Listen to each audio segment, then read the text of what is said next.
commandments pertain to two basic areas of human living. The first five concern relationships with God. The last five, relationships between human beings.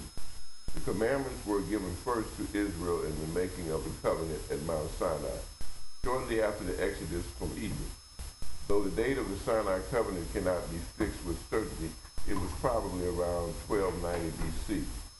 In order to understand the commandments, it is necessary first to understand the context in which they were given. Okay, the context of the commandments.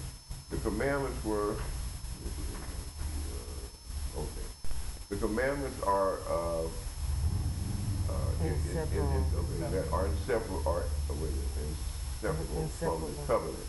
The making of a covenant between God and Israel at Sinai was the formation of a particular relationship.